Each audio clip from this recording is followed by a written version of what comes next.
大変お世話になりました。産後すぐの 1,2 ヶ月が結構きつかった。ビキニ着れないとか本当無理なんですけど、めっちゃいい。これめちゃくちゃ高いのよ。こんにちは、上野ありさです。今日は、2025年の振り返りを1本撮りたいなと思って、段取り全然考えてないんですけど、今年お気に入りだったアイテムとかも紹介しつつ、今年の思い出を振り返りながらいろいろお話できたらなと思います。で、今年はやっぱり妊娠出産があったので、かなり生活、私のライフスタイルも変わったし、動画の内容もきっと変わったし、いろいろ変化があった年ではあって、キャリアの部分って言ったらさ、その過ごし方、こんだけ今まで海外に毎月行ってたのに海外に行く頻度もすごく減って日本にいることが多くなったりとか、いろんな変化があった年だなと思ってて、一応なんかカメラロールを1月から振り返りながらお話ししようと思ってるんだけど、なんてたってね、私のカメラロールは30万枚ぐらい入ってるので、今年しかも息子が生まれて多分撮る枚数もさらに増えたんじゃないかなって思うんですけど、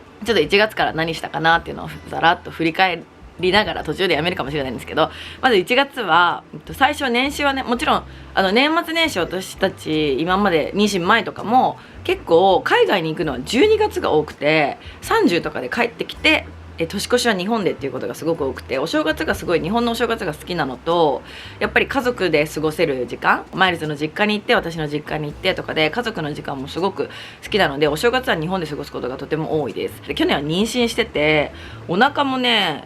1月25日の時点でこんなに大きくて、で年末年始は年始に鎌倉にマイルズと2人で旅行に行って、ルーラっていうシールームがやってる素敵なお宿に泊まって、でその時出会ったカレーパンにめっちゃハマってね、カレーパンをねすごい食べてたんですけど、あとは水天宮に安産祈願をしに、行きました。ママも一緒にね。でちょうど私が妊娠を発表っていうか公表したのが2月だったのか。そうだね、結婚2月14の結婚記念日に妊娠発表して、でベイビーシャワーをしました。ベイビーシャワーは3月なので、本当3月の末だったので、出産予定日の1ヶ月前ぐらいにベイビーシャワーをボタニカルプールクラブでやりました。みんなでパステルの服着て、もう本当にいい思い出、なんか大好きなみんなが集まって、動画もね、こちらですね、動画もあるんだけど、ベイビーシャワーは本当にすっごい寒かったの。あの日めちゃくちゃ寒くて、それだけがちょっと残念だったっていうか、みんなに申し訳なかったんだけど、ベイビーシャワーして、ででもうで最後、そうだ、もう本当1ヶ月前に最後のマイルズのお誕生日だったので、近場で温泉に行ってみたいな感じで過ごしてたね、妊娠中は。で5月に予定日超過で出産して、出産のことはたくさんね動画に残したと思うんだけど、出産動画、他の動画でめっちゃ喋ってるけど、出産に関してこう振り返ると、もうさ、今生後7ヶ月、産後7ヶ月になるんだけど、いやもうね、どんなだったっけって感じになっちゃって、恐怖心は未だに覚えてるの。帝王切開での恐怖のちょっとトラウマっぽいのは全然まだあるんだけど、産後どのくらい痛かったっけとか、友達とかとそういう話しててもちょっと思い出せなくて、産後2週間で1個なんかお仕事の撮影したりとかしてたので動けてたよね。かなり回復はしてないんだけど動いちゃってたなって感じで、動かなきゃよかったとも思わないんだけど、なんか逆にそのくらい動いて良かったのかな、どうなんだろうな。けどもう本当に最初入院中は退院するぐらいの時まで傷とか見れなくて、こんな感じなんだよ。全然今と違くない？目も全然さ、奥二重とか一重だし、もうパンパンで顔も、なんて言ったって 4282g なので、そりゃでかいよねっていう感じで、生まれた時からやっぱり大きく生まれたので、最後3700って言われてたの、エコーで。開けてびっくりっていう感じで、まさかの4000超え、しかも4240なので、ほぼ4300ぐらいでしょ。大きいよね。これとかもめっちゃ可愛い。にゃんにゃん、こんな見えないかこんなんだったの、可愛い。で本当に息子を産んでから最初の方は顔出しどうしよううんぬんっていうのも悩んでたし、未だにいつまでしようかなっていうのは悩みどころではあるんだけど、毎日顔が違うんですよ、なんせ。だから今はとりあえず出してもいっかみたいな感じにはなってて、マイルスとも話して、で自分の優先順位も変わったし、かといって多分みんなからは仕事の仕方とかも変わったように見えてないし、むしろ日本にいる時間が例年より多いので、お仕事の件数は多分多くて、海外にいることがさ多いからさ、受けられないお仕事とかも今まではあったんだけど、結構日本にいるから融通が利いたりとか、もちろん子育て優先はしてるんだけど、比較的今まで通り今まで以上にお仕事ができていて、それはもう自分の環境、周りに感謝っていうとさ、なんか私一人で本当はしなきゃいけないことみたいな感じがして、ちょっとそれは違うなって、もちろん周りに感謝そうなんだけど、環境に感謝してて、マイルズと一緒に2人で子育てできることもそうだし、親が近くにいてお手伝いしてくれることもそうだし、もう本当にもうみんなに感謝、環境に感謝っていう感じで、そうじゃなかったら多分この私ですらやっぱりメンタルが崩壊してたし、で結構やっぱね、産後うつとかはなかったけど、産後は私もメンタルが相当やばくて、未だにねまだきつい時とかもあるし、子育て関連だと。でもなんか結局きついのは一瞬で、なんか息子にとかじゃなくって、この状況を打破できないみたいなので、だって息子を責める要素なんて一つもないし、なんならどうにかしてあげたわけよ。泣いてたりとかすると。だけど自分がどうしようもできない時とか、なんか泣き止ませられなかったり、苦しいことが分かってあげられなかったりとかすることにすごいストレスになったりとかはあったりするんだけど、でだから最近の動画でも言ったけど、それこそ泣きながら寝かしつけとか、この1ヶ月ぐらいないけど1ヶ月前ぐらいまで、毎日とかじゃないけどね、ほんと月に2回ぐらいは息子と一緒に泣きながら寝かしつけをするとかも全然あるし、だから私がこう産後のメンタルを保ててたのはもう完全に周りの方々のおかげっていうか、周りの人たちのおかげで、マイルズが一緒にしっかり半分ずつみたいな感じで子育てができていることと、息子への愛をしっかり目に見えて分かる愛を注いでくれてること、それはマイルズだけじゃなくて、お母さんお父さん、マイルズ側のお母さんお父さんご家族だったりとか、うちの家族もそうだし、もう本当にみんながこう愛情を持って息子に接してくれるから、私も心が穏やかでいられたりとかするから、そこに関してはすごい感謝だし、あとやっぱね、仕事の YouTube もさ、やっぱどうでした？皆さん本音でちょっときつい言い方はやめてほしいんだけど、優しくコメント欄で教えてもらえたらと思うんだけど、そもそものそのさ Vlog がメインじゃん YouTube で、インスタとかだとそうでもないんだけどさ、 Vlog ってなると仕事してるか子育てしてるかしかなくて、自分の時間っていうものが、それこそピラティスも1回だけ撮影しなきゃいけないのもあって、1回だけ産後行ったんだけど、行きたいけどさやっぱ行けなくって、でもそれこそちょうど今月から奈良市保育が始まって、1月から保育園っていうか、スクールに通うので、ただスクールが毎日とかではなくって、テンポラリーな感じで一時保育みたいな感じの契約方法にしてるので、お仕事がある時預けてっていう感じで、できるだけ自宅保育できる時はしたいから、私も一緒に過ごしたいしっていう風にはしてるんだけど、だからそういう時間ができるから、ちょっと例えばピラティス行ったり整体行ったり、なんか自分のことに時間が使えるようになったらいいなと思ってるんだけど、その自分の時間みたいなのが本当に最低限の、そうだから Vlog とか撮るってなっても、息子がの姿を消すっていうのが難しくて、でもちろん離れていく人もいるだろうし、もうそれはしょうがないなと思って、結局私も自分のライフスタイルだったり考えだったりっていうものを作って、クリエイティブを作って、それを出して気に入ってくれた人が見てくれればいいから、自分のライフスタイルが変わるごとにそのコンテンツ内容が変わることは仕方がないと思ってるし、それで新しく好きになってくれる人もいるかもしれないしっていうので、そこは自分のやり方でやってるんだけど、昔からさこう見てくれててさ、好きですって言ってくれる子たちに対して楽しみにしてくれてるって嬉しいことだしさ、それになるべく応えたいと思ってるから、そこでちょっと違くなっちゃったってなって残念だな、私はもういいやっていうことにごめんみたいな気持ちになるので、なんかできるだけそのバランスは自分では取りながらはやってるとは思ってるんだけど、まだまだ課題はたくさんあるので、なんかちょっと優しめな言い方で厳しい意見の場合は教えてもらえたら嬉しいなと思います。あとそう、生後ね3ヶ月の時に息子が RS にかかって、もう本当に気が気じゃなくって、ただなんかそれもうちの場合は普通にさ、その時期とか動画とか出してたんだけど、なんかさもう本当に完全に回復するまでなんか何があるか分かんないから怖くて言えなくて、で周りにも RS にかかってる先輩ママたちがたくさんいたから、しかも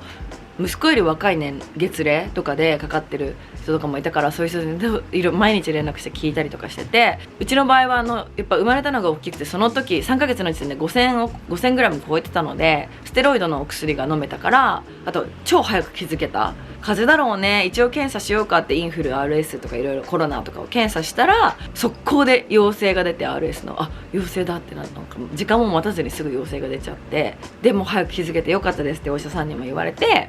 ですぐに薬を処方できたので、熱も上がりすぎず、咳とかもね本当にもう3ヶ月だから、なんてでかいって言ったって3ヶ月は3ヶ月じゃん。もう本当に毎日気が気じゃなくて、もうほぼ毎日オールみたいな感じで、マイルズと救急病院も夜間も別に連れてかなくていいですよ、今日こんな感じだったらみたいな風にはお医者さんに言われてたけど、なんかちょっとの違いでもやっぱ怖くなっちゃって、夜間救急とか行ったりとか毎日してて、で5日ぐらいで治って、その後もまあちょっと予後経過観察してた感じだったんだけど、あと普通の風邪みたいなのは今のところ引いてなくてあれなんだけど、そういうのが怖かったかな。子育て系だと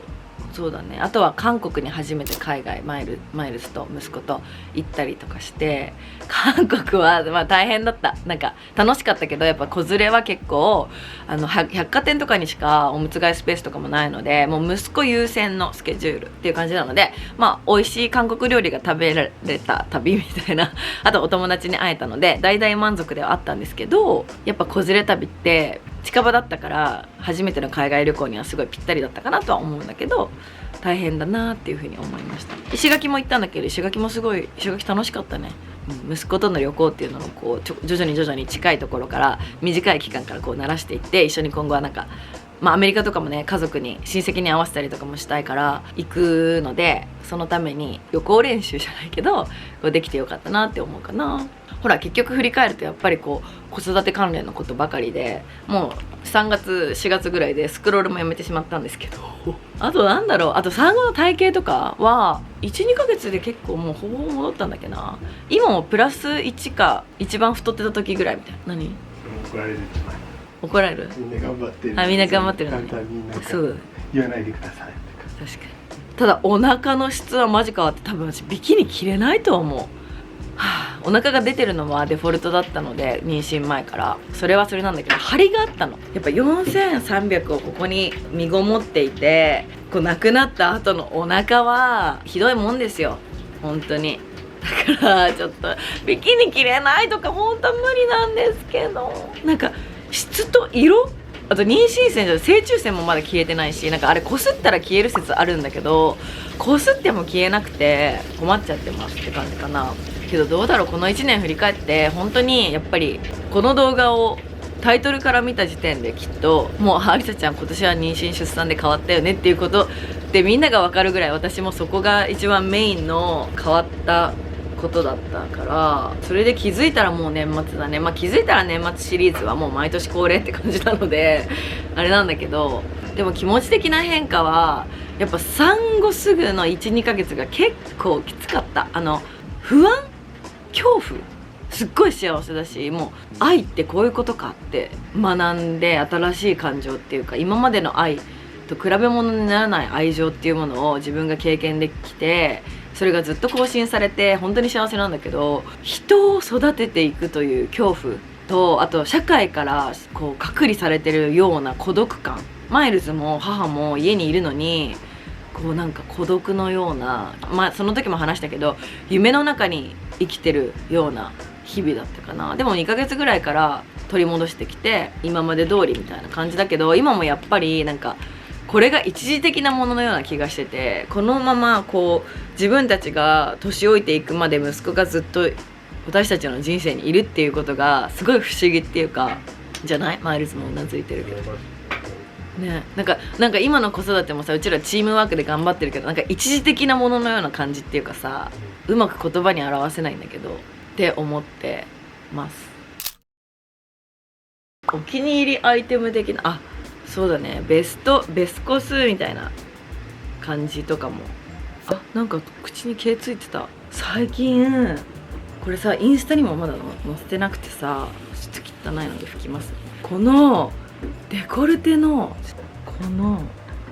化粧水がめっちゃいいの。US パワーアドバンストエッセンスっていう化粧水なんだけど、美容液化粧水みたいな感じで、もう半分ぐらいいただいて速攻使って、何これみたいな、なんか肌がちょっとふわふわするような感じ、ふわふわっていうか柔らかくなるような感じっていうか、保湿力もすごいし、アンチエイジングのね化粧水なんだけど、もう使い心地がめちゃくちゃよくって、ほんと美容液いらずって感じの化粧水で、これ久々のヒットでまたリピりたいなと思ってる化粧水です。ヘイメイクのれいちゃんも使ってて、これな1位じゃんみたいな適当だかられいちゃん言ってましたぐらい、本当にすごいお気に入りです。あとはこれ動画でも紹介したんだけど、このフリーの洗顔がめちゃくちゃよくって、もうなんか半分ぐらい使ってるのかな、これは。これがやっぱパックが時短になるのがすごい良くて、私乾燥肌なんだけど、一回きちんとで毛穴とかあんまりないタイプなんだけど、きちんと毛穴汚れとか落としてから保湿、超保湿命なんだけどね。なのにクレイパックとかやるんですかみたいな感じかもしれないんだけど、ディープクレンズしてからしっかり保湿したくて、なのでこれは最近朝洗顔で使ってたりとか、あと夜だったらパック、お風呂入る前にパック塗ってちょっとしてからシャワー入ってみたいな風にしてて、使い方は多分動画で提供動画いただいたのでその時に紹介してるんだけど、それ以来めちゃくちゃ好きで使ってます。フリー今年出会ったブランドです。あとこれがさ、もうこれねみんなね、クリスマス前だからもしかしたらお年玉とかクリスマスとかで大奮発ってこともあるかもしれないんですけど、これジバンシーのソワンノワールバームニュイっていう、これめっちゃ高いんです。めちゃくちゃ高いので、バームなのね。で香りもすごいラグジュアリーで、香り強いの苦手な人はもしかしたらちょっと苦手かもしれないんだけど、私はすごい好きな香りで、すごいこれ1回使っただけでなんやこれってなって、乾燥肌の人にはすごくおすすめ。バームなので夜のスキンケアで私は使ってて、クリームの代わりに使ってるんだけど、しかも使用方法をググったら、まず海のなんか大海原を想像して深呼吸しますみたいな使用方法1なので、2がなんか作ってつけるみたいな、そのくらいすごいもうほんとラグジュアリーな体験みたいな一品なんですけど、お肌が次の日までしっかり潤ってるし、めっちゃ安定するので、私ここの鼻の周りがめっちゃ皮むけてるみたいな話を前したと思うんだけど、それもすぐ2日ぐらい使ってなくなったのね。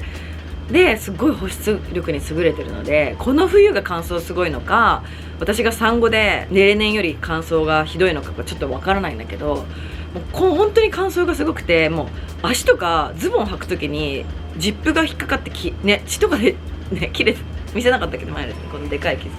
やばいでしょ。そんくらい体中もう顔もだし体中乾燥してて、なのでこれもし乾燥肌で、あと使ってる人感想を教えてほしい。めっちゃラグジュアリーなあれなんだけど、これはなんか気に入りすぎて早めにお誕生日プレゼント友達にプレゼントしちゃうぐらいお気に入り。あとはコスメ系じゃないけど、この葵ちゃんとゾフのメガネ、これ大変お世話になりました。本当にほら漏れちゃった。すっぴんの時もこれにとりあえずなんか色ちょっと血色感が出るリップつけて、ちなみに今日のリップはアミューズのこちらです。アミューズティントバームキーリング08ナットモカ。このメガネすごい、本当に葵ちゃんありがとうって気持ちでいっぱいです。でこれにすごく似てるメガネがちょうど今日ジミーフェアリーからも届いて、で葵ちゃんのゾフクラブは多分もう買えないのかな、もしかしたらっていう方のためにこちらもこれはちょっと葵ちゃんのやつより葵ちゃんのこれでこっちはちょい四角なんだけど、ジミーフェアリーのなんかこれほらこれも可愛い。これのがちょっとなんか海外っぽい四角ジミーフェアリーパリのブランドだからそうだけど、ベラハリッド系というかちょっと四角い感じの、こちらもすごく可愛いです。漏れます。やっぱ葵ちゃんのこれすごいね、本当に手軽に使えるしね。あとやっぱりね買ってよかったらこちらですね、トリニティのピアス。それこそロンドンとコッツウォルズにロンシャンと一緒にね、今年ブランドトリップ行かせていただいて、その時に藤井カレンちゃんとご一緒して、カレンちゃんと初めてゆっくりいろいろして、めっちゃ素敵なチャーミングな子でもう大好きなんだけど、カレンちゃんってやっぱ持ってるものがすごいいいんだよね。で長く使えるようなものをたくさんお持ちの方なんです。でトリニティのピアスしてて、トリニティやっぱリングのイメージが強くて、ピアスもあるんだねみたいなで、めっちゃ欲しいと思ってでやっと変えた。それも Vlog とかで撮ったんだけど、やっと変えて、もうこれをつけるだけでなんだろうな、すっぴんの時とかでもちょっとちゃんとしてる感みたいなのが出るし、それこそ葵ちゃんのメガネにリップにこれつけとけばなんか外出れちゃうっていう。なのでもうこのセット、私今年は本当にお世話になり、特に下半期ですね、下半期このセットに大変お世話になりました。あとは、買ってよかったはライカ買ってよかった。マイルズライカは買ったんですけど、 Vlog にもね買ったところを出したんだけど、もう本当に息子しか撮ってなくて、もうシャッター早いからそれがすごいいいの。私たちこれなんだ Q3 だっけ、 Q3 なんだけど、すっごい高いカメラなのでずっと買い渋ってて、で私大きいカメラって結局使わなくて、で GR